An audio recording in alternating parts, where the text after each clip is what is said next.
Vamos a dar comienzo al Congreso con una conferencia inaugural.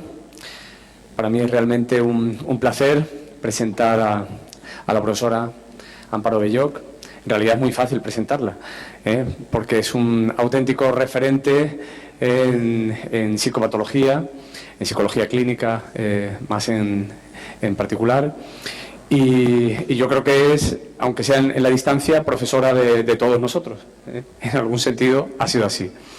Creo que es una profesional que ha aportado muchísimo al ámbito de la psicología clínica y de la psicopatología, de manera muy particular, aunque no solo, de todo lo que es el espectro obsesivo-compulsivo. Y en esa línea va a hacer esta primera conferencia, preguntándose a propósito de lo que sabemos, más en particular del trastorno obsesivo-compulsivo, ¿no?, en su sentido de evaluación, diagnóstico y demás. Sin más preámbulo, muchas gracias por aceptar la invitación y cuando quieras.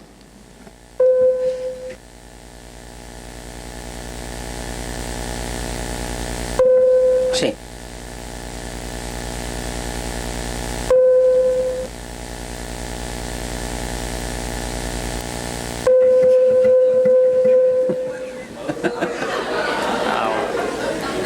Profecía autocumplida. Bueno, en primer lugar, muchísimas gracias por la invitación. Considero que el celebrar un congreso ibérico es un auténtico logro y una idea extraordinaria que lamento muchísimo que no se me haya ocurrido a mí. Así que enhorabuena, de verdad me parece fantástico. Andalucía, que es tierra de acogida y siempre lo ha sido, no podría ser mejor lugar para empezar o para hacer una actividad de este tipo. Y por supuesto muchísimas gracias a los organizadores y al profesor Rodríguez Testal, a Juan, a mi amigo Juan, por haber contado conmigo en esta ocasión también. Yo voy a intentar, desde la modestia más total, intentar comentarles en qué estamos trabajando y las personas que nos dedicamos a este conjunto de patologías, qué hemos averiguado, qué pocas cosas hemos conseguido más o menos saber en estos últimos 20 años, siendo muy conscientes de lo muchísimo que todavía nos queda por saber, ¿no? En ciencia, cuando decimos que algo lo sabemos, es como excesivamente pretencioso, ¿no? Quiero decir que nunca sabemos nada con absoluta certeza, pero algunas cosas parece que tienen un poquito más de certeza que otras, ¿no? Por lo tanto, ¿qué sabemos?, está enfocado en esa dirección. Algunas cosas parece que tienen más visos de ser así que otras, ¿no?, o que otras que conocíamos antes. Y desde luego todavía nos quedan muchas, ¿no? Yo me voy a centrar fundamentalmente en la formulación cognitiva de este trastorno. La razón, o las razones, son dos. En primer lugar, porque es más fácil para mí, porque es en la que yo trabajo, con lo cual, uno al final habla también de lo poquito que sabe de algo, ¿no? Y en segundo lugar, porque sinceramente creo que es esta formulación la que en los últimos 20 años ha dado un vuelco importante al conocimiento de este grupo tan importante de problemas, de patologías, de trastornos y de experiencias vitales como son los problemas del espectro obsesivo-compulsivo. El modelo típico, ¿no?, de la explicación del por qué se produce el trastorno obsesivo-compulsivo, creo que lo conocen todos y por lo tanto no me voy a detener mucho en ello, pero sí que nos tiene que servir un poco, quisiera que me sirviera como marco de referencia para poder encuadrar las poquitas cosas que sabemos y las muchísimas que nos quedan por saber. Lo que nos dice el modelo o la explicación cognitiva es que las obsesiones surgen como consecuencia de un proceso repetido que tiene como principio la experimentación de algo tan común como pensamientos, imágenes o impulsos desagradables que se introducen de forma involuntaria una y otra vez en la mente de la persona y que dan lugar a un proceso valorativo negativo que a su vez da lugar a intentar controlar ese malestar que provoca ese proceso valorativo que a su vez ha sido provocado por la intrusión, a poner en marcha, como digo, pues una serie de estrategias para atenuar ese malestar y para que la persona adquiera un cierto sentido de control sobre esos productos mentales que está experimentando. A corto plazo lo consigue. El problema es que uno no puede estar todo el tiempo controlando su mente, con lo cual se produce el efecto rebote, y el efecto rebote no es ni más ni menos que, o no significa ni más ni menos que de nuevo vuelve a aparecer ese pensamiento. Claro, si yo me estaba esforzando en conseguir algo, en este caso parar un pensamiento, dejar de pensar, detenerlo, o un impulso o lo que sea, y después de poner esfuerzo va y resulta que me vuelve a aparecer, entonces me resulta mucho más llamativo, me resulta mucho más frecuente, he fracasado, ¿no? Y a partir de ahí, en la medida en que ese círculo se haga más consistente y se produzca más veces, acabaré teniendo un problema, ¿no? Es decir, ese pensamiento intruso inicial acaba convirtiéndose en una obsesión. Este es el modelo, ¿no? El modelo se sustenta, como veréis, en tres aspectos fundamentales. Los pensamientos intrusos son una experiencia común, todo el mundo más o menos los tiene. Las creencias y valoraciones negativas o disfuncionales sobre esos pensamientos intrusos son los que hacen que se inicie el ciclo del problema, y las estrategias de control o neutralización, incluyendo las compulsiones, que son ni más ni menos que una modalidad de estrategia de neutralización, no son la única, por supuesto, tienen como finalidad atenuar ese malestar. Lo consiguen a corto plazo, pero no es posible todo el tiempo estar haciendo algo para intentar evitar algo, ¿no? Con lo cual, finalmente se produce ese efecto rebote y esa sensación de descontrol. ¿Qué sabemos con respecto a estos postulados? ¿Vale? El primero de ellos, obviamente, el de que las obsesiones son productos cognitivos que se presentan bajo distintos formatos, con distintos contenidos y que son de distintos tipos: pensamientos, impulsos, sensaciones, imágenes. Todas tienen en común el hecho de que se experimentan como intrusos, es decir, no quiero pensar en ellos, no es algo que yo esté esforzándome por pensar, ¿no?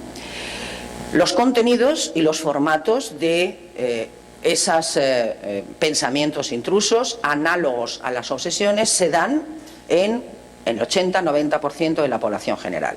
Hay muchos estudios sobre esto y parece que es un dato consistente. Por lo tanto, pues podemos decir que esto sí es un dato consistente, que independientemente del contexto social, del contexto cultural, la experimentación de pensamientos intrusos desagradables con contenidos análogos a las obsesiones son experimentados por una grandísima parte de la población, al menos alguna vez en su vida.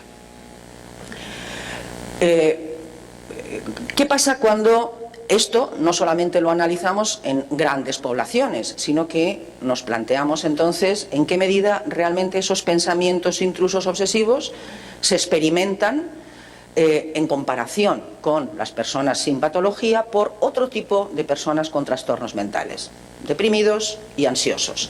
Bueno, pues nosotros hemos hecho algunos estudios sobre esto y lo que nos hemos encontrado es que, efectivamente, con respecto al número de pensamientos intrusos obsesivos, pues no hay diferencias, ¿no?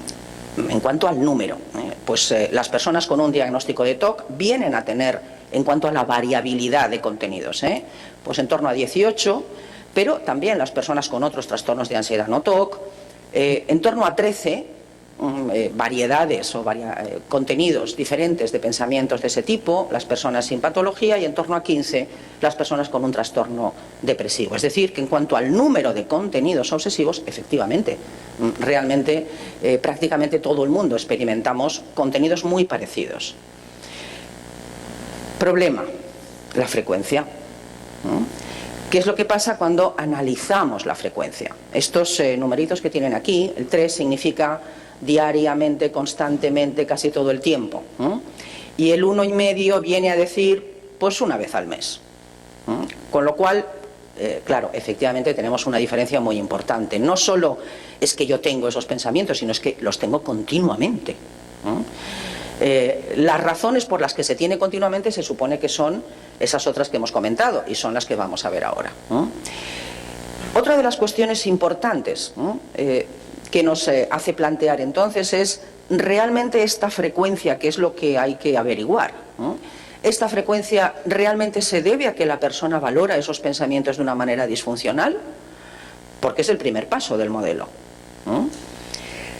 Lo que hicimos entre nosotros y otras personas es ver cuáles son las diferencias entre un pensamiento intruso de contenido obsesivo que cualquiera de nosotros puede experimentar y una obsesión, es decir, un pensamiento intruso obsesivo que ya se ha convertido en un problema clínico.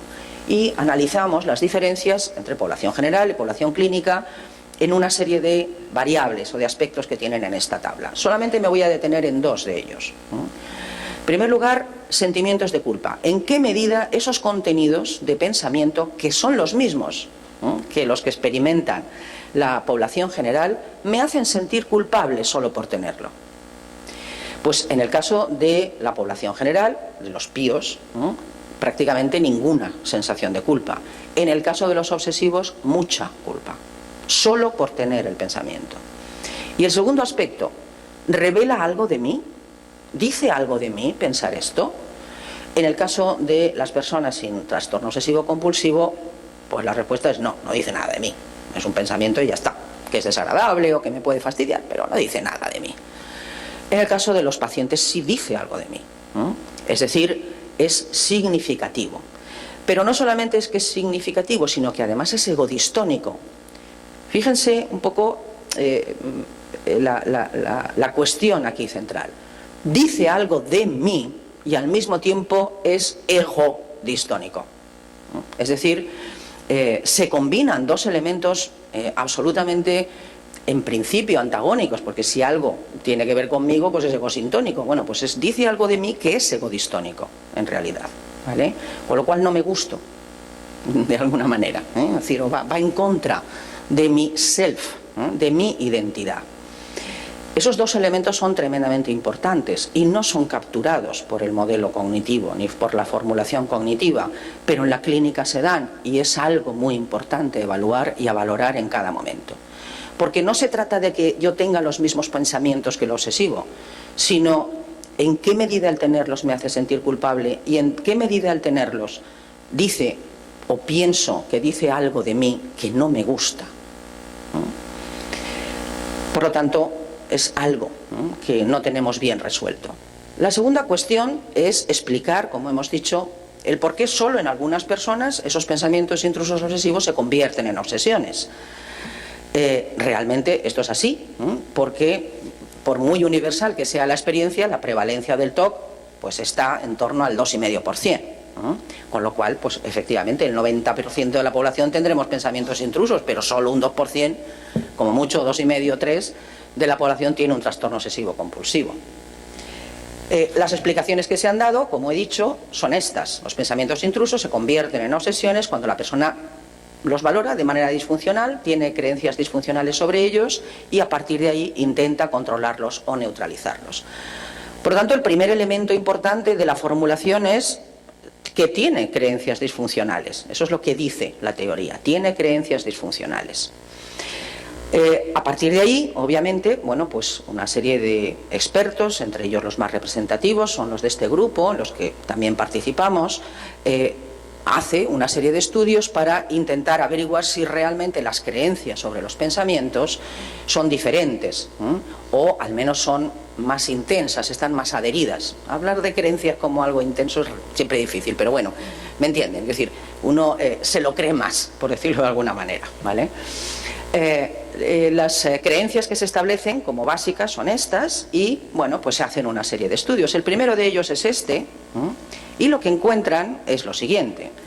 Las creencias en relación con la responsabilidad excesiva por tener los pensamientos, no hay que confundir, ¿vale? No es que, hago un inciso, muchas veces decimos, las personas con un trastorno obsesivo compulsivo son muy responsables, o sea que tienen creencias de responsabilidad muy altas. No está comprobado en absoluto, ¿eh?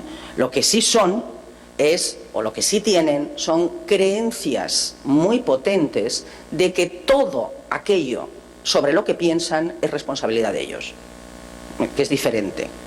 Y si eso no se entiende, tampoco se entiende el tratamiento cognitivo, ¿eh? en el mismo sentido, sobrevaloran lógicamente la amenaza que representa el pensamiento. Pero no es que vean amenazas por todos lados, sino de su propio pensamiento. Esto nos explica también cuál es el nivel de sufrimiento enorme de estas personas, ¿vale? Uno puede sufrir muchísimo y tener muchísimo miedo a cosas que suceden a nuestro alrededor. El miedo puede ser más o menos correspondiente con la intensidad del estímulo que lo provoca. Aquí de lo que estamos hablando es de que la persona tiene pánico a sus pensamientos, algo que él mismo produce. Con lo cual, pues estamos hablando de un problema bastante más importante.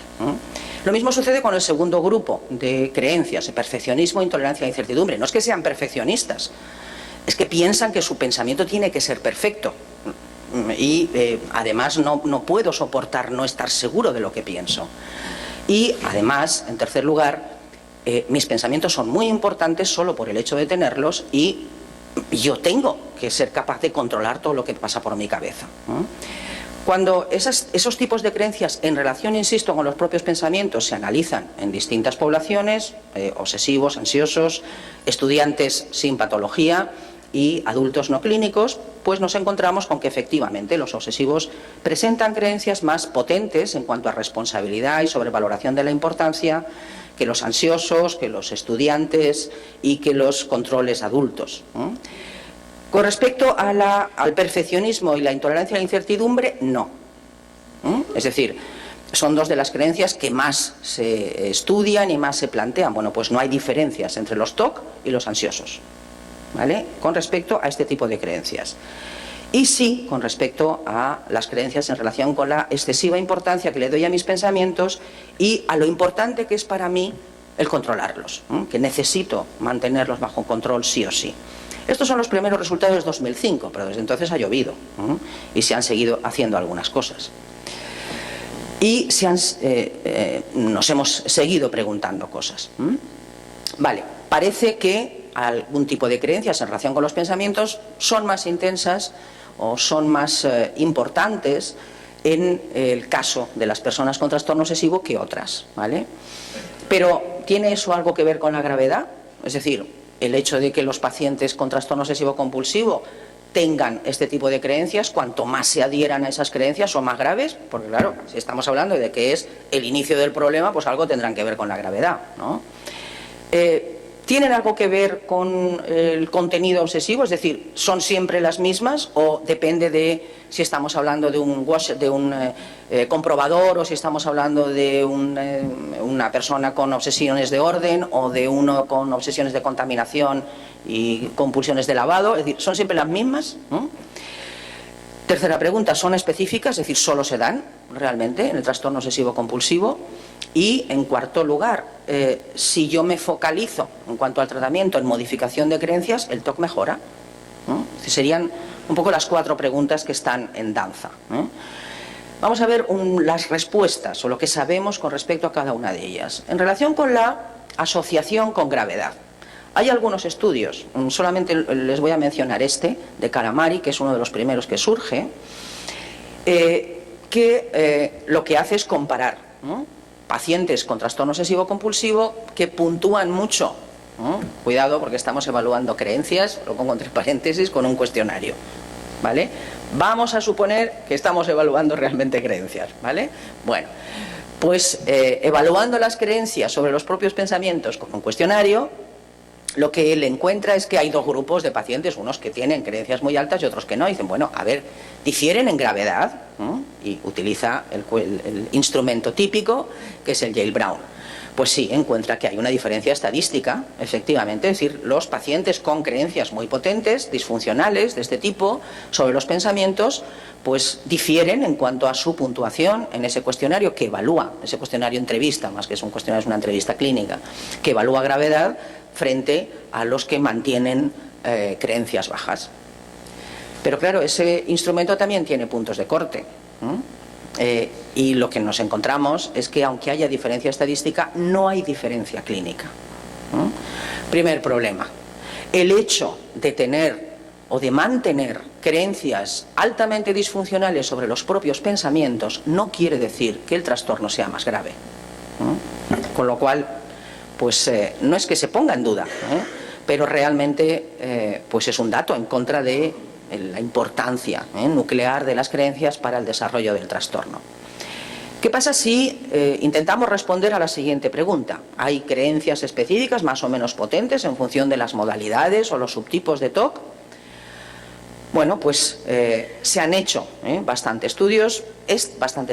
Este es uno de los más conocidos, con 126 pacientes, no son muchos, pero bueno, y se utilizan pues los dos instrumentos típicos, ¿no? Es decir, en ese momento era el PADUA para establecimiento de subtipos y el cuestionario de creencias del Working Group, el OBQ, para evaluación de las creencias. ¿Qué es lo que encuentran? Porque lo que encuentran es que realmente hay diferencia en cuanto a dos creencias: importancia de los pensamientos y importancia de controlar esos pensamientos cuando las obsesiones son las que clásicamente se han denominado obsesiones puras. Básicamente por obsesiones puras entendemos actualmente las que tienen que ver con contenidos de agresión, de sexo, de religiosos, de impuras, de este tipo de cosas, ¿vale? Es decir, en este grupo de pacientes sí que parece que hay una modalidad de creencias que son más potentes, pero en el resto de creencias no. Después de este se han hecho muchos estudios diferentes, pero los resultados son realmente muy inestables. La metodología que se ha utilizado también es bastante dudosa. Por ejemplo, se utilizan inventarios para establecer subtipos cuando todos sabemos, todos los que trabajamos en la clínica sabemos que un paciente TOC pues hay muchos que solamente tienen, o algunos que tienen obsesiones de una sola modalidad, pero la mayoría tienen de varias. Otra cosa es que no te las cuenten o que se hayan acostumbrado, que no les moleste, pero vamos, yo no me he encontrado prácticamente a ningún paciente, salvo algún caso raro y que lleve muy poco tiempo de evolución, que solamente tenga, por ejemplo, obsesiones de contaminación y compulsiones de lavado. Esas son a lo mejor las que más le molestan. Pero si empiezas a preguntar, también tiene de orden, también tiene de dudas, también tiene de... ¿vale? Es decir, es dudoso establecer subtipos de entrada porque no está tan claro que los subtipos sean exclusivos, y además porque para establecer subtipos puros pues utilizar cuestionarios también es dudoso. Otro de los problemas es que depende del cuestionario de creencias que se utilice, pues se evalúan unas creencias u otras, ¿vale? En definitiva, y el tercer gran problema es que estudios con pacientes hay muy poquitos, ¿vale? Con lo cual, las dos coincidencias más importantes que podemos llegar a establecer, sin pensar tampoco que esto es el colmo de la fiabilidad, es que, como tienen en la diapositiva, las obsesiones de contenido de orden y a veces las de comprobación, las del check-in, pero no siempre, están más asociadas a esas creencias de perfeccionismo, intolerancia e incertidumbre. Si estuviéramos en clase, yo ahora les preguntaría: ¿qué pasa con la especificidad de las creencias de perfeccionismo, intolerancia e incertidumbre? Respuesta: que no son específicas de TOC. ¿Vale? Y con respecto a los obsesivos puros, parece, estos de agresión, sexo, violencia, etcétera, ¿vale? Parece que son las creencias de responsabilidad, excesiva percepción de amenaza de los propios pensamientos e importancia de los pensamientos y necesidad de control las que son más potentes. En definitiva, de este mix de resultados y el que les he comentado antes, parece que donde hay algún tipo de especificidad es en el conjunto que más o menos la prevalencia es del 30%, de obsesivos con obsesiones fundamentalmente de agresión, sexo, violencia, religiosas, de ese tipo, en donde sí parece que hay algunas creencias más potentes que otras. Por lo tanto, pues digamos que esto es un poco al azar. ¿Qué pasa con la especificidad? Asunto tremendamente importante cuando estamos en la clínica. Es decir, esto que estamos diciendo según el modelo que dice que es lo que hace que aparezca el TOC, realmente solamente sucede en las personas con TOC. ¿Es específico del TOC?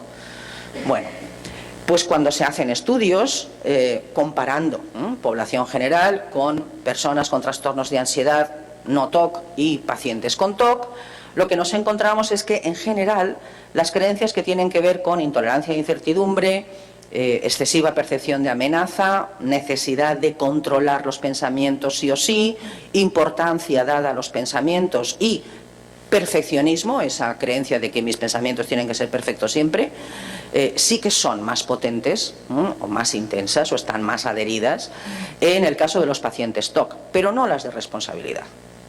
Es decir, y sin embargo antes en otros estudios sí salía que eran las de responsabilidad. Es decir, no hay mucha consistencia, no hay mucha consistencia, ¿vale?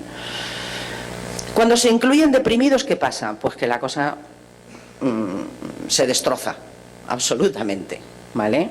Cuando comparamos deprimidos con TOC y con personas con trastornos de ansiedad no TOC, las diferencias prácticamente se anulan. No solo se anulan, sino que además resulta que los deprimidos puntúan más.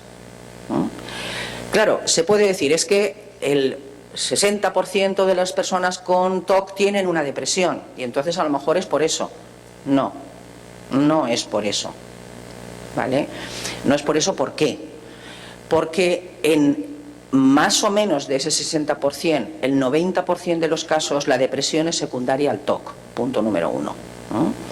Y punto número 2, porque cuando se evalúan esas creencias, se evalúan en relación con las obsesiones, no con los pensamientos automáticos negativos o con cualquier otro tipo de ideación o de creencia que también presentan las personas con depresión, que pueden ser disfuncionales, ¿vale? Con lo cual, pues efectivamente, nos encontramos con resultados que nos dicen poco. No hay ninguna creencia específica de TOC cuando introducimos pacientes o personas con otras patologías. Por lo tanto, hay que replantearse un poco las cosas. Es decir, a lo mejor en lugar de creencias estamos hablando de otra cosa. Las creencias, para empezar, son extraordinariamente difíciles de evaluar, como hemos dicho antes y todo el mundo sabe, y mucho más a partir de un cuestionario, y mucho más cuando son creencias en relación a mis pensamientos. Nosotros tenemos la experiencia de que cuando utilizamos este tipo de instrumentos hay que explicar casi ítem a ítem al paciente porque no lo entiende. Claro, porque puede entender que soy muy perfeccionista. No te estoy preguntando si te gusta la perfección. Lo que te estoy preguntando es si crees que tu pensamiento tiene que ser perfecto siempre y en todo momento. Entonces, claro, para empezar, significa que uno tiene que tener una capacidad metacognitiva alta, y eso no siempre se da. Con lo cual, realmente es un problema. Pero, además de eso, es posible que a lo que nos estemos refiriendo, o que a lo que nos debamos referir, es al concepto de valor, o valoración, y no al de creencia, que tiene otra serie de connotaciones. ¿Qué entendemos por valoración? Algo mucho más primario, algo mucho más sencillo, algo que no requiere tanta capacidad metacognitiva y que por lo tanto es más fácil de autorregistrar, y tiene que ver con ese proceso que todos seguimos, mediante el cual pues damos un significado específico a las cosas concretas. Si traducimos esa valoración específica o ese significado específico a un pensamiento concreto y tenemos en cuenta los datos que os comenté al principio, pues lo que tendríamos que preguntar es en qué medida ese pensamiento significa algo para ti en términos de tu valía personal y en términos de importancia y en términos de en qué medida tiene impacto en tus relaciones con los demás. Sí, por lo tanto, ese sería un poco lo que habría que reformular. Una valoración adecuada simplemente de un pensamiento, pues podría ser esto, pues esto es un pensamiento rarito, pues que a mí de repente se me cruce en el cable en este momento, que me quiero bajar el pantalón y enseñarles a ustedes unas braguitas estupendas que llevo, pues puede ser un pensamiento disfuncional, pero no significa nada, ¿no? Es rarito, o me molesta, pero tampoco significa nada.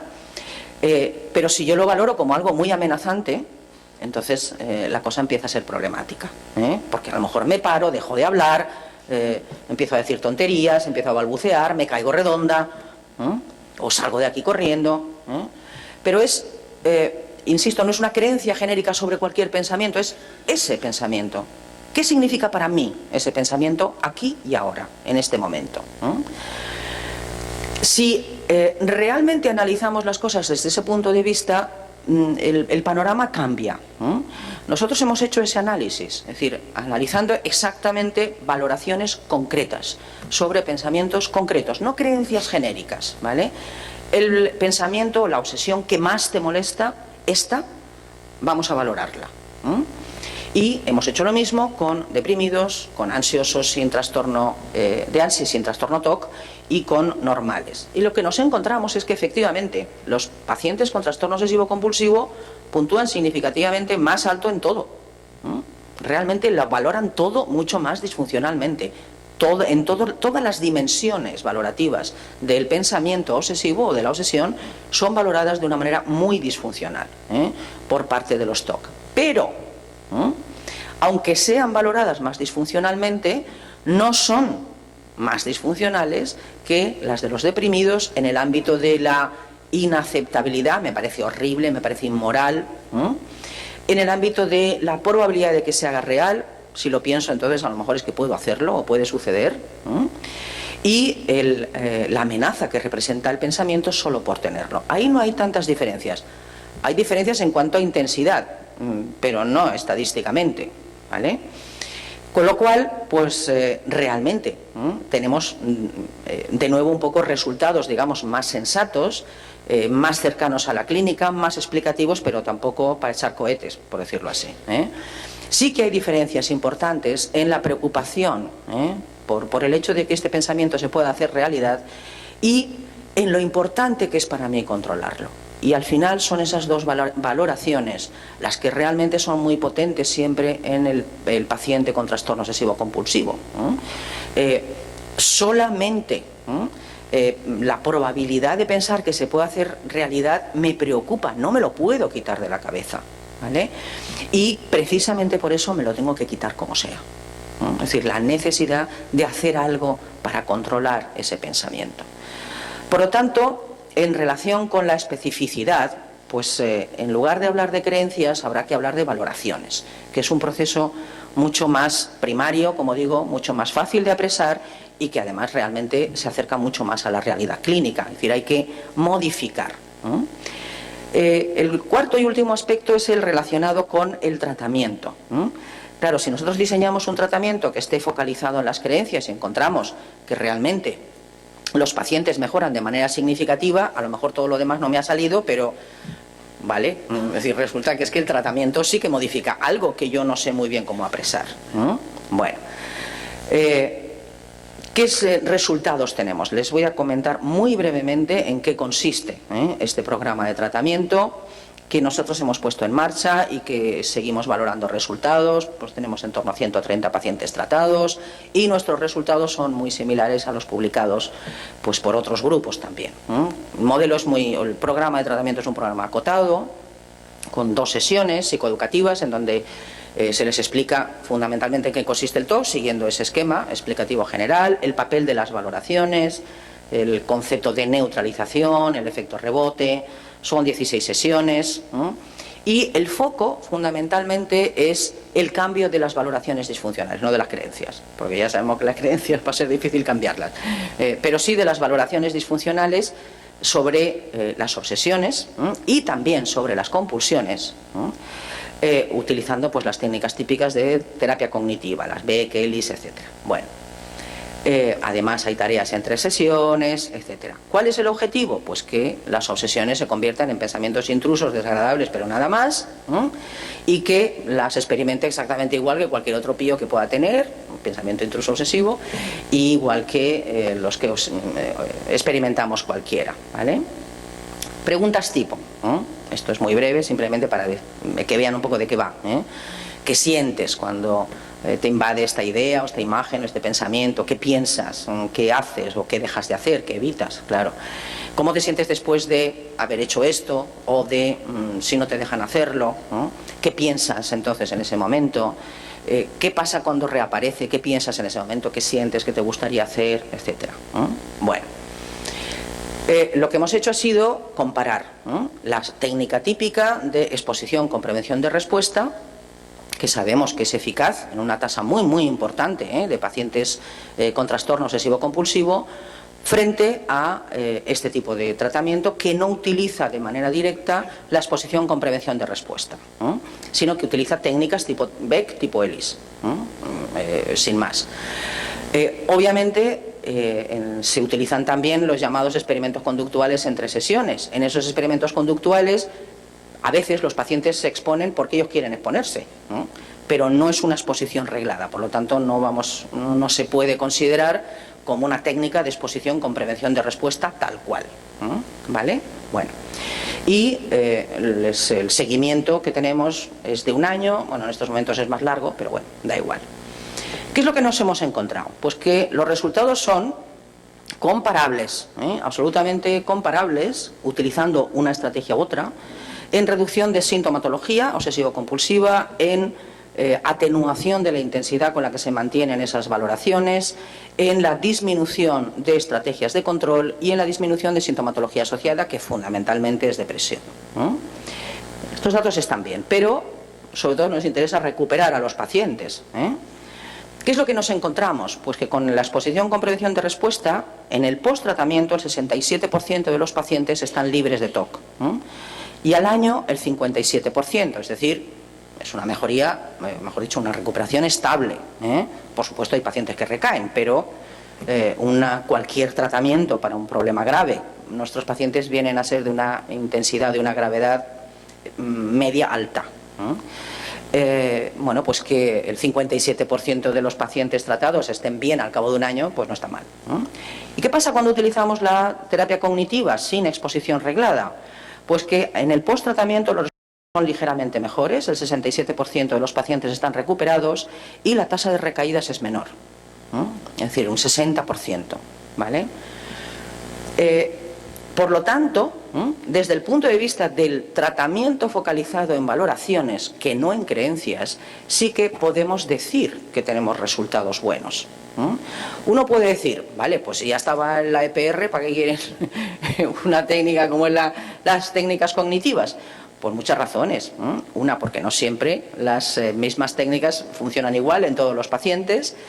Y, en segundo lugar, en el caso de la EPR, porque como sin duda saben, hay pacientes que se niegan directamente. Es decir, tú le dices a un paciente que se exponga a las obsesiones cuando tiene al niño en brazos de que le va a clavar un cuchillo, que le va a meter el biberón hasta el esófago y matarlo, y te dice, pues va a ser que no. Es decir, con lo cual, bueno, pues puedes hacer otra serie de cosas.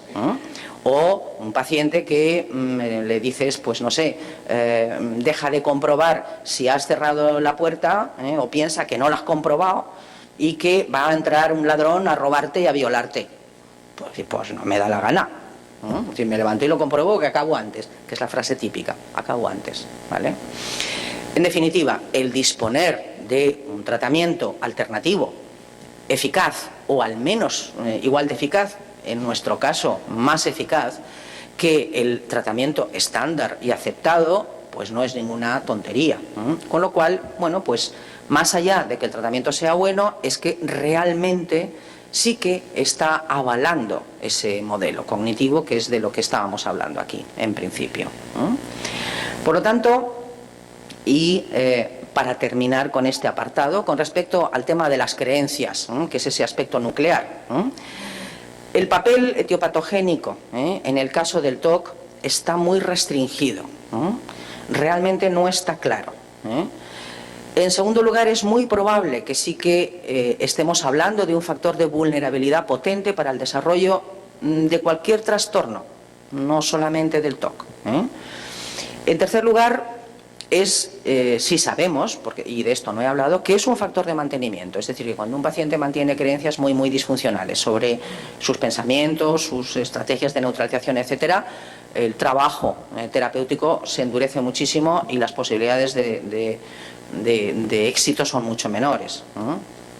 Y, por otro lado, puesto que estamos hablando de algo que afecta a las creencias sobre los propios pensamientos, es muy probable que estemos hablando de una variable transdiagnóstica que no solamente tenga que ver con el trastorno obsesivo compulsivo, sino también con otros trastornos mentales en donde las creencias sobre uno mismo, sobre los propios pensamientos, sobre lo que pasa alrededor, tengan alguna importancia. Por lo tanto, no es tanto que no tenga papel, sino que realmente el papel habría que explorarlo con otros parámetros, el papel de las creencias me refiero. Por último está el aspecto de las estrategias de neutralización, que sería el tercer bloque del modelo. ¿Qué pasa qué sabemos con esas estrategias de neutralización? Bueno, fundamentalmente las estrategias de neutralización para afrontar, controlar el malestar generado por las obsesiones y sobre todo las valoraciones vinculadas a ellas, más o menos son de dos tipos, o inadecuadas o disfuncionales o difíciles e imposibles. Bueno, como soy medio obsesiva, pues me doy cuenta de que funcionales se me ha ido, pero da igual. Realmente, básicamente, todas las estrategias de neutralización, incluyendo compulsiones, se pueden agrupar en esos dos tipos. O bien son inadecuadas, es decir, no sirven, o son imposibles. Uno no puede estar haciendo todo el tiempo eso. ¿Qué pasa con las inadecuadas? Bueno, pues que efectivamente son especialmente potentes en el caso del TOC. Los TOC hacen muchísimas cosas para intentar controlar sus pensamientos y además las hacen en mayor medida que el resto de la gente. Y aquí me da igual que sean depresivos, que sean ansiosos no TOC, que sean... Es decir, este tipo de estrategias es muy específico y es muy propio del paciente TOC. ¿Qué tipo de estrategias? Castigarse por pensar esto o por hacer esto, culparse, como ya veíamos al principio, razonar, decir, bueno, si lo hago, solamente lo hago esta vez y entonces ya verás tú cómo no sé qué. Las estrategias de reaseguración, preguntar, oye, ¿tú crees que si lo hago pasará algo? Oye, ¿tú crees que si no, no sé qué? ¿Vale? El hacer cualquier cosa para quitármelo de encima, el suprimir activamente, el intentar suprimir, el asegurarse de que lo he hecho bien, y entonces ir muy despacito, por ejemplo, es decir, cualquier tipo de estrategia. Utilizan muchísimas y en mucha mayor medida que el resto de la gente. Por lo tanto, sí es un elemento claramente específico. ¿Y qué pasa con las difíciles e imposibles o imposibles? Bueno, pues dentro de esas estrategias, o el estudio, mejor dicho, de esas estrategias ha dado lugar a todo un campo de trabajo y de investigación muy importante que tiene que ver con precisamente los estudios sobre supresión de pensamiento. La supresión de pensamientos tampoco es específica del TOC, se da en otros muchos trastornos, ¿vale? Pero sí sabemos que realmente, bueno, pues en el caso de los TOC es tremendamente potente y tremendamente habitual y que además, de nuevo, es un factor transdiagnóstico porque aparece una variable transdiagnóstica, ¿vale? Porque aparece también en otros trastornos en donde hay determinado tipo de alteraciones a nivel neurobiológico, con los cuales el TOC además comparte características clínicas. A partir de ahí surgen otros modelos vinculados con el modelo cognitivo, pero más cercanos a los aspectos de procesamiento de información, que serían los modelos del déficit. Los modelos del déficit vienen a decir que todos intentamos suprimir aquello que no nos gusta, pero en algunas personas eso es imposible, es decir, no tienen posibilidad de hacerlo, no pueden hacerlo. Tienen un déficit importante, una deficiencia importante para conseguirlo. Hay muchos estudios, simplemente como conclusiones de los principales. Cuando se comparan, por ejemplo, los TOC con fóbicos, pues, y se hacen estudios de supresión de pensamiento, sí que se encuentra un aumento inmediato después de la supresión, tanto en los TOC como en los fóbicos. La intensidad del aumento en el caso de los TOC se asocia con una mayor gravedad, es decir, pacientes TOC que tienen muchas dificultades en suprimir son más graves que pacientes TOC que no tienen tantas dificultades en suprimir. Incluso cuando estamos hablando de supresión de pensamientos inocuos, no necesariamente de sus obsesiones, ¿vale? Además, algo muy importante, y es que fracasan muchísimo, independientemente de la gravedad. Cuando comparamos TOC con pacientes con ansiedad, con trastornos de ansiedad no TOC, ¿vale? Y por supuesto con no clínicos, ¿vale?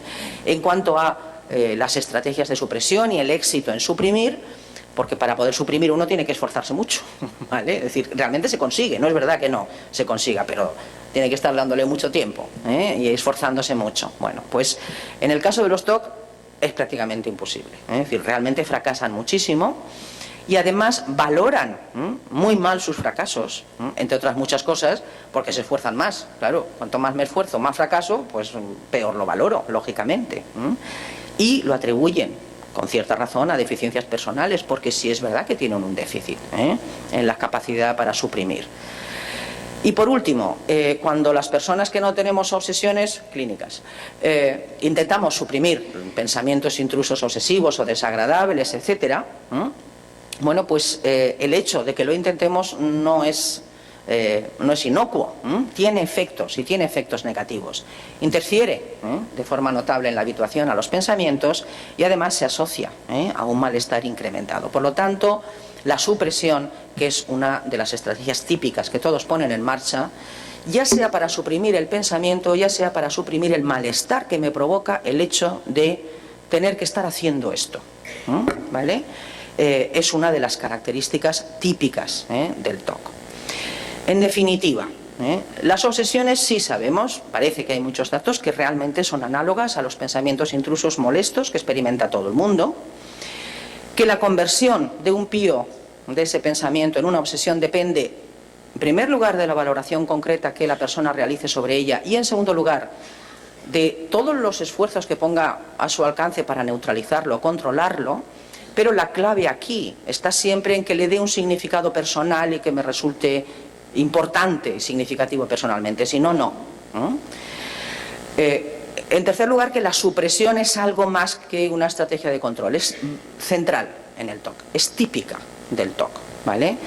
Y que es muy probable que además el fracaso en suprimir sea el reflejo de un déficit inhibitorio más general, que explicaría la persistencia en muchos casos de comportamientos compulsivos, que no solamente se explican por ansiedad.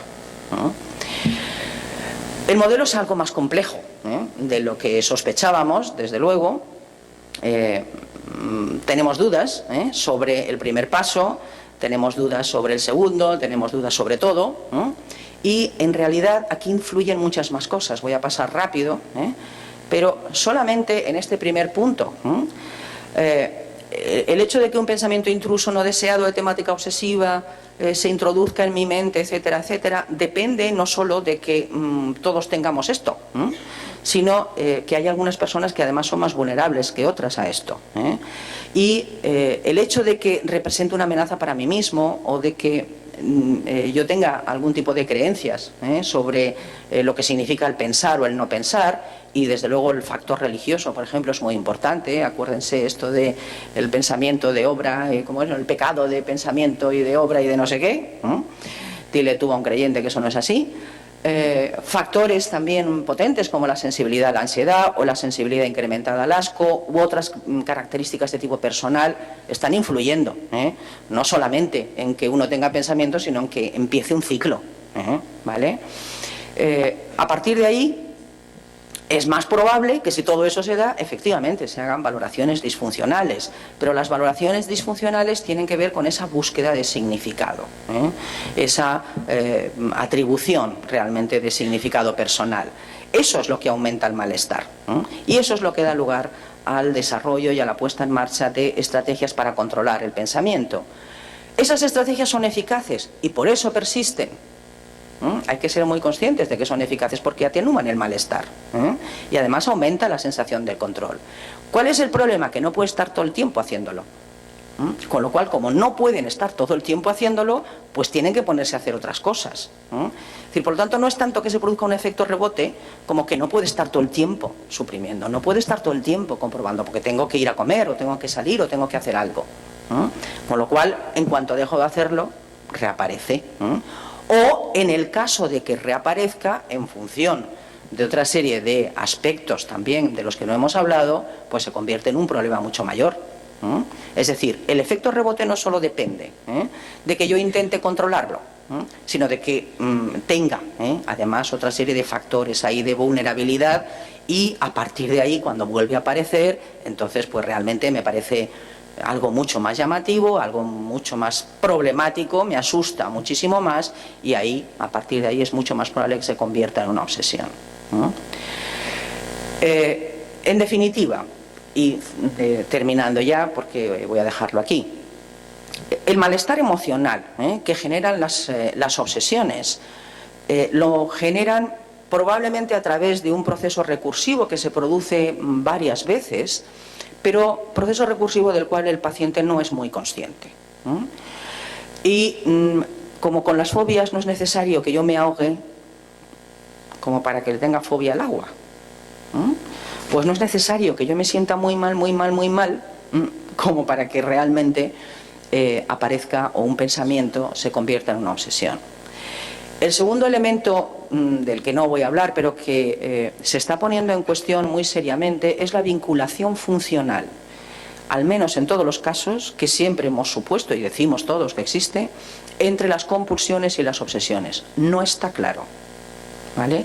En muchos casos sí, en muchos casos me lavo porque pienso que me puedo contaminar, o en otros casos compruebo porque pienso que si no puede entrar no sé quién y robarme y no sé qué rollos, ¿vale? Pero en otros casos no.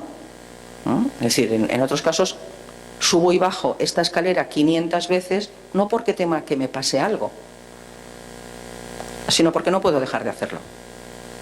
Y no hay ninguna ideación por debajo, ¿vale? Esto es lo que se conoce, entre otras cosas, como experiencias not just right, y las experiencias de que algo no está bien, y tienen mucho que ver con una sensación interna física. Recuerdo una paciente muy reciente que precisamente, por eso he dicho lo de las escaleras, porque la tenía delante y me he acordado, que su problema es no poder subir las escaleras. Bueno, pues tenía problemas alimentarios y no sé qué, pues porque vive en un tercer piso, en un bungalow con 3 pisos y su habitación está arriba, y entonces como la cocina está abajo, pues a ver cómo subo y bajo, es decir, puedo tirarme 1 hora para subir y bajar, con lo cual acabo no comiendo. No tenía ningún problema alimentario, tenía un TOC, vale. La cuestión de la que ella se quejaba y de lo que ella decía es que no temía que le pasara nada, que sabía que no le iba a pasar nada por subir o bajar la escalera, pero que hasta que no sintiera una sensación interna de equilibrio físico no podía bajar. ¿Dónde está ahí la obsesión? ¿Entienden lo que quiero decir? Y es un TOC, hay algunos casos en donde el supuesto de la vinculación funcional no se cumple, o bien porque de entrada no se cumple, o bien porque la cronicidad o el alargamiento en el tiempo es tan potente, en el caso de las obsesiones, que ya no es necesario que yo tenga ninguna obsesión. Yo me levanto y compruebo, da igual, y lo hago todo el tiempo. Es decir, no necesito tener ningún pensamiento. Y incluso puedo comprobar que si no compruebo no lo tengo, pero da igual, yo compruebo. ¿Entienden lo que quiero decir? Que realmente, bueno, pues estamos un poco intentando saber qué es lo que está pasando con este trastorno tan complejo, qué pasa con esas compulsiones que no se relacionan funcionalmente con las obsesiones, qué pasa con todas esas variables de vulnerabilidad personal que además tienen valor transdiagnóstico, qué pasa con la reorganización del TOC en estos momentos, como no formando parte de los trastornos de ansiedad, las dimensiones estas que se postulan, que postula por ejemplo FOA, entre otras, en donde se situarían distintos trastornos dentro del espectro TOC, trastornos que además, o mejor dicho, hipótesis o planteamiento, que aunque es psicodinámica, bueno, pues ahora se está retomando también porque cada vez hay más datos, que hacen que en el futuro manual que todos tenemos que conocer, aunque todos odiemos o muchos odiemos, bueno, pues el TOC sale de los trastornos de ansiedad y entra a formar parte de una categoría diferente, que es la de TOC y trastornos relacionados. Las definiciones que se plantean en el DSM-5 sobre las obsesiones varían, no hace falta que nos detengamos en ello. En definitiva, ¿qué sabemos del TOC? Bueno, pues algunas cosas que han mejorado nuestra comprensión del trastorno, que no son definitivas porque nada en ciencia es definitivo, pero que al menos estas cosas nos han ayudado o nos están ayudando a mejorar la vida de nuestros pacientes, lo cual ya es mucho.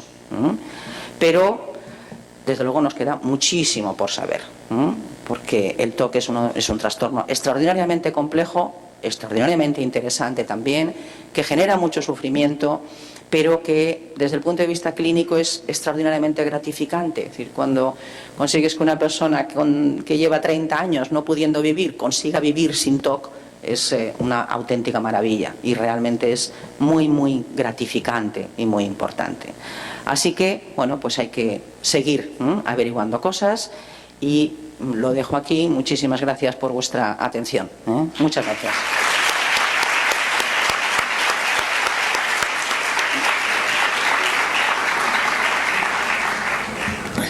Muchísimas gracias, profesora Belloch, por su excelente conferencia. Me gustaría plantear si hay alguna pregunta por parte del público, alguna cuestión a plantear.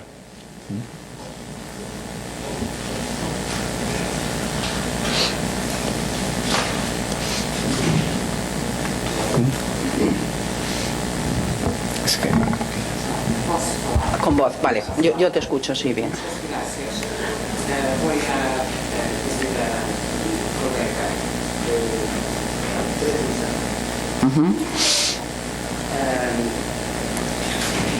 Segui com muita atenção a comunicação que fez, a aula que deu sobre TOC. Pareceu que havia, desse ponto de vista, um deslocamento da abordagem do TOC,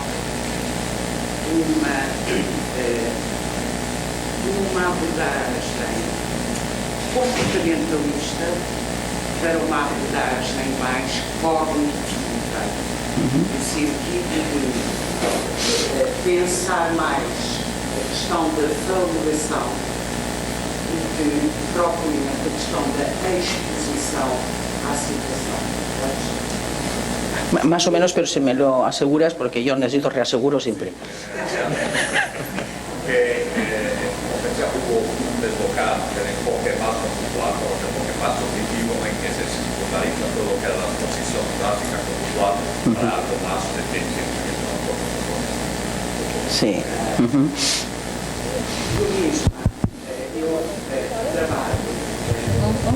¿Sí? ¿O es apagado el otro? Eso no. Ah, vale. Venga, gracias. Hola. Também a nossa clínica encontrando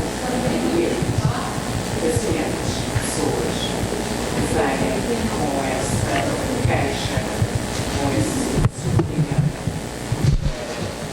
Bom, a questão muito interessante, do meu ponto de vista, relativamente a este quadro, é que ele nos coloca a questão de pensamento.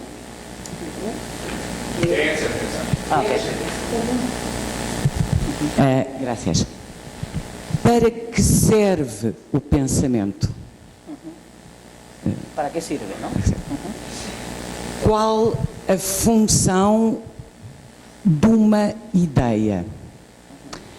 Se uma ideia está lá para desenvolver ou se uma ideia está lá para bloquear e impedir outras ideias. Na minha clínica, as pessoas que se queixam deste sofrimento colocam-me pessoalmente uma dificuldade grande, que é a de descentrar, deslocar da conversa sobre a ideia para a conversa sobre a vida.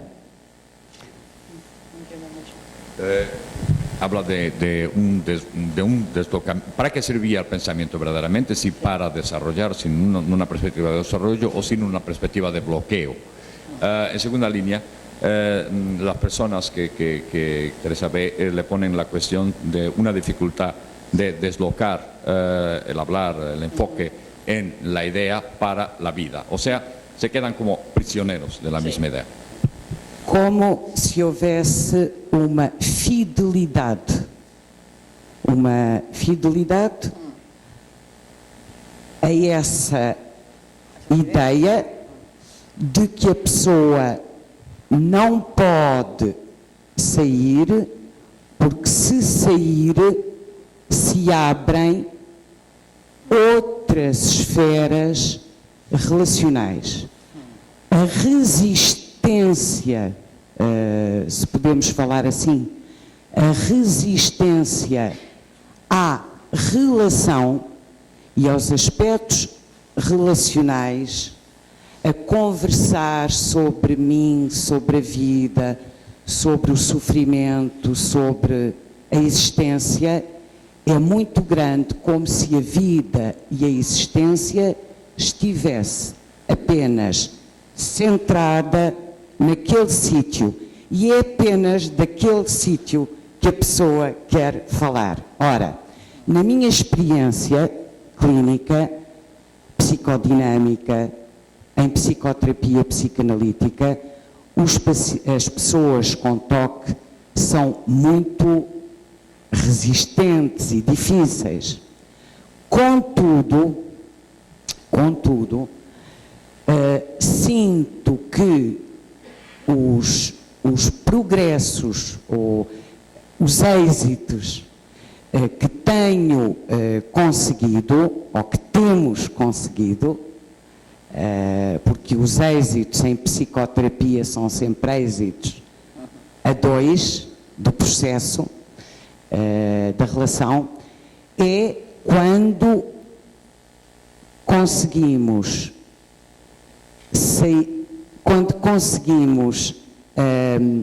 viver e falar da relação. É muito longo, é muito vagaroso até chegar lá.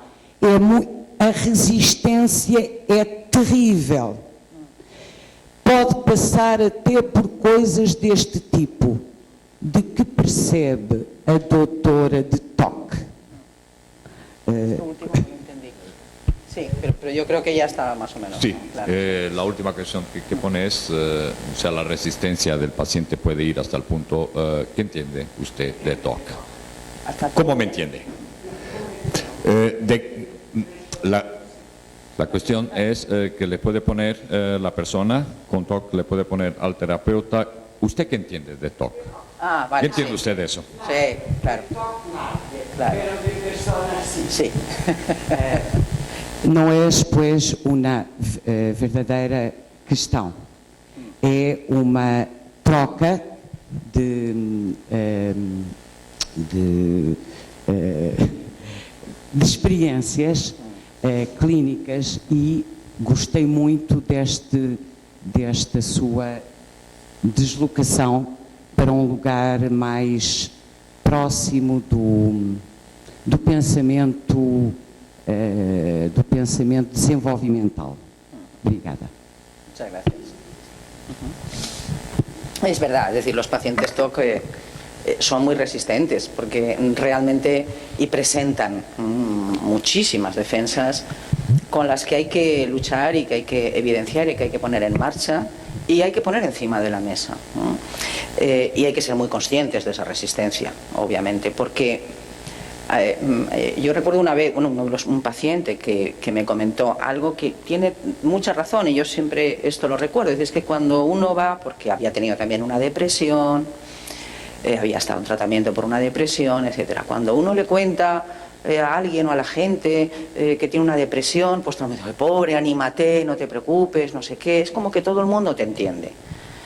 Pero cuando tú le dices que no puedes salir de casa, o que no puedes hacer no sé qué, o que no puedes tal, porque tienes miedo a que si tocas el pomo de la puerta con la mano con la que has tocado el no sé qué, te puedes contagiar o puedes contaminar, o puedes hacer daño a alguien, o te va a venir no sé qué pensamiento, entonces la gente lo que pasa es que se ríe de ti. ¿No? Es verdad, es decir, cuando contamos estas cosas realmente, es decir, este tipo de síntomas, a todo el mundo le parecen rarísimos. Y como que, como posible, qué absurdo, ¿no? Es decir, es como que generan incluso risa en la gente, ¿vale? Y el paciente es consciente de eso, ¿no? Y es uno de los factores, una de las razones por las cuales oculta, ¿no? Es uno de los trastornos que más se oculta, ¿eh? Y una de las consecuencias de la ocultación es la cronificación, lógicamente, ¿no? Es decir, más oculto, peor me siento por ocultar, más motivos veo para ocultar cada vez, con lo cual pues las resistencias también se van ampliando. Y hay siempre una duda con respecto al insight. Creo que algo de insight has mencionado, ¿no? Es decir, en realidad el paciente, o muchos pacientes, son conscientes, ¿no?, de que si se ponen a analizar críticamente el razonamiento que sustenta sus creencias o sus pensamientos o sus rituales, dicen, bueno, no tiene ningún sentido. Sé que lógicamente no tiene ningún sentido. Entonces la pregunta es, si sabes que lógicamente no tiene ningún sentido, ¿qué insight tienes? Es decir, ¿de qué estamos hablando? Es decir, si no tiene ningún sentido y lo sigues haciendo, es por algo. Ese algo es porque te calma la ansiedad, porque tienes miedo de no hacerlo. Claro, si empezamos a meter todas esas variables ahí, ¿dónde queda realmente el insight? Quiero decir, es otro problema, ¿no?, muy importante, ¿vale? Es decir, que del que no hemos mencionado. Pero en definitiva, es decir, estoy de acuerdo con casi todo lo que he podido entender de las cosas que has comentado.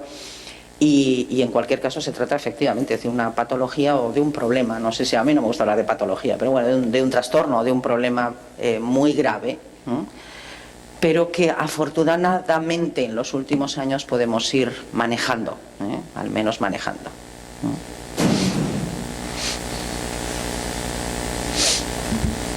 ¿Alguna pregunta más?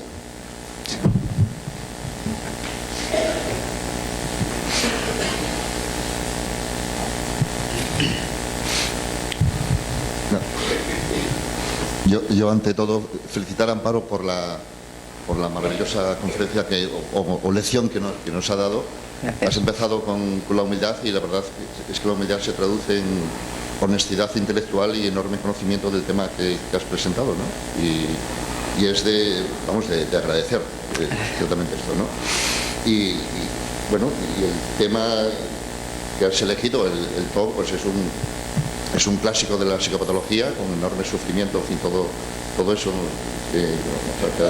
que has destacado, ¿no? Y afortunadamente parece ser que todo está por hacer, todo está abierto, todo está replanteado, ¿no? El conocimiento, el enorme conocimiento tuyo sobre el tema y la honestidad intelectual, pues te ha llevado a decir pues lo que sabemos, o incluso lo poco que sabemos, y como todo ha quedado pues digamos abierto, ¿no? Yo creo que este año de 2013 es un buen año para replantear todos los temas de la psicopatología en conmemoración con la psicopatología general de Jasper, ¿no?, desde una perspectiva fenomenológica, ¿no?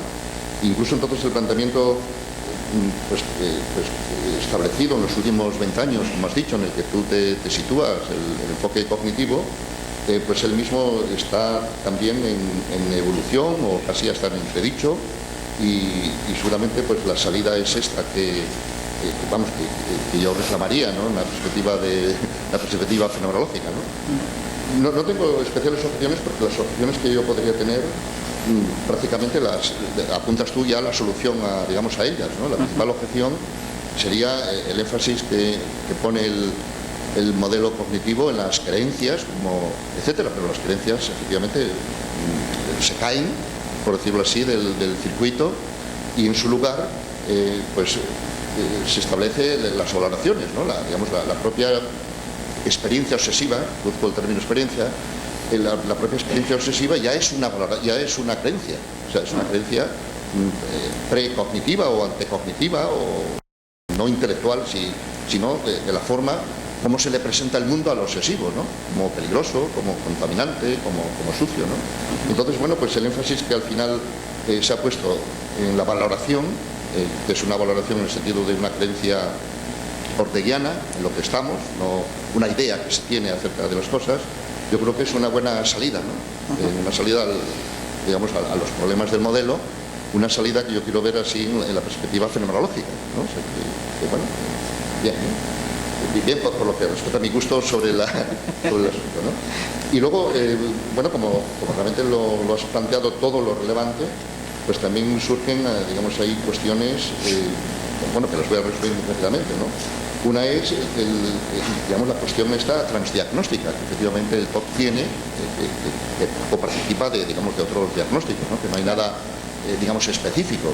Y sin embargo, hablamos de TOC y hablamos, y hablaste tú, y tenemos que hablar de, vamos a decir así, de obsesivos puros, ¿no? Que algo también de específico hay dentro de una problemática que es transdiagnóstica, ¿no? Claro. Y bueno, yo creo que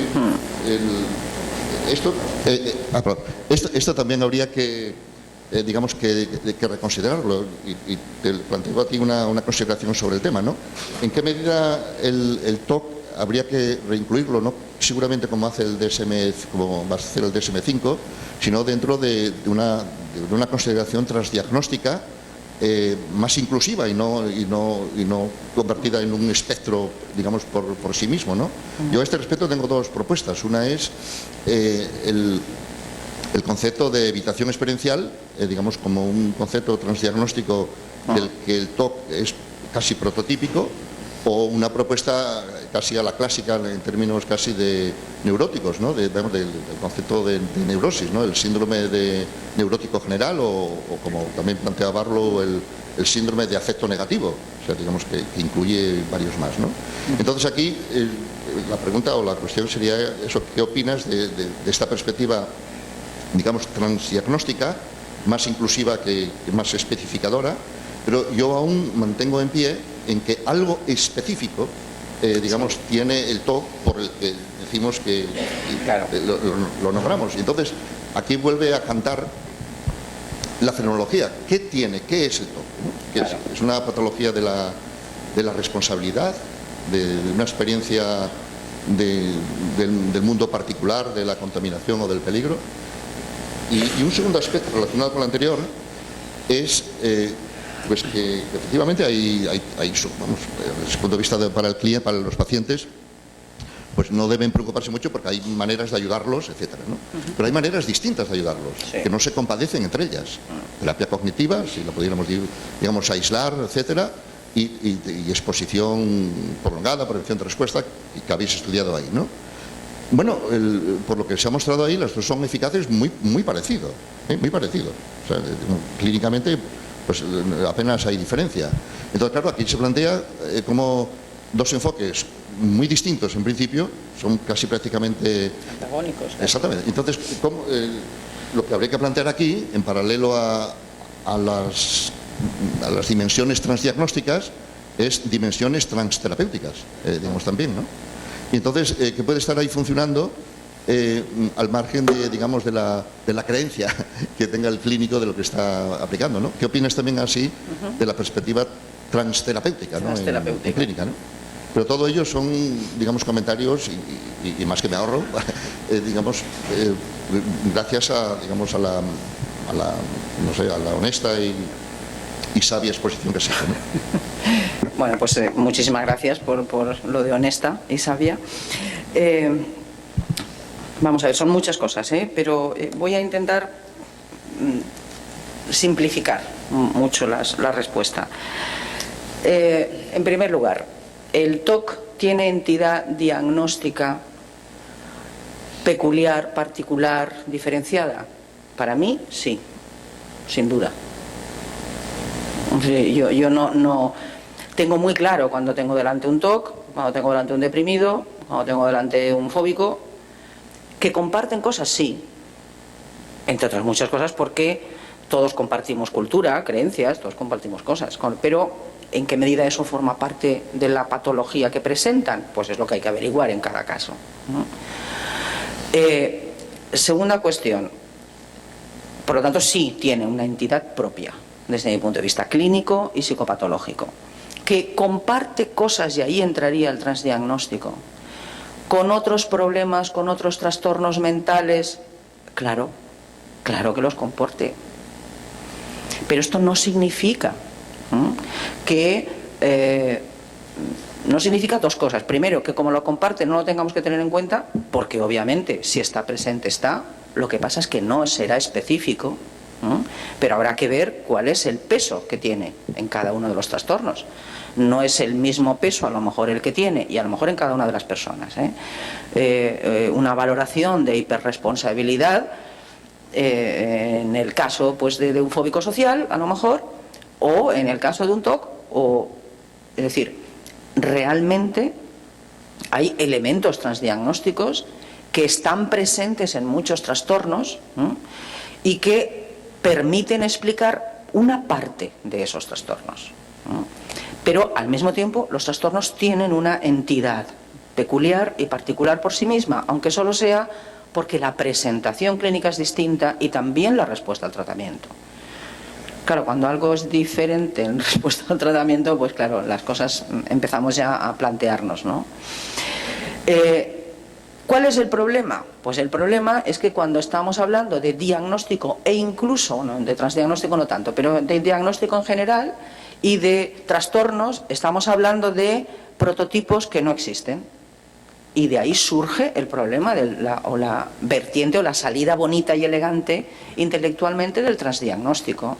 Si en lugar de plantear los sistemas de diagnóstico y clasificación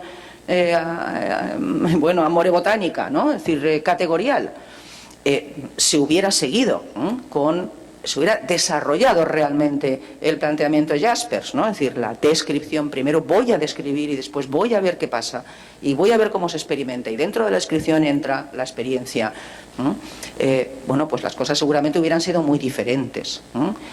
Y desde la psicología se perdió un tren muy importante, es decir, con los modelos de categorización de los años 70 y finales de los años 70, en donde el elemento central y regidor y organizador de una categoría diagnóstica o no es el concepto de prototipo, que no tiene nada que ver con otras cosas, ¿vale? Eso se ha perdido y hemos optado todos por lo fácil que es comprarnos el DSM, ¿no?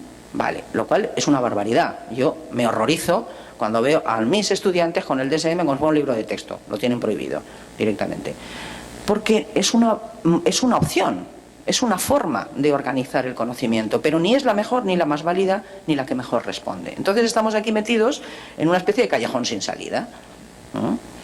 Porque vienen los criterios de utilidad, de comunicación interprofesional, de que tienes que rellenar un papelito que pone F33.4, en fin, y ese tipo de cosas.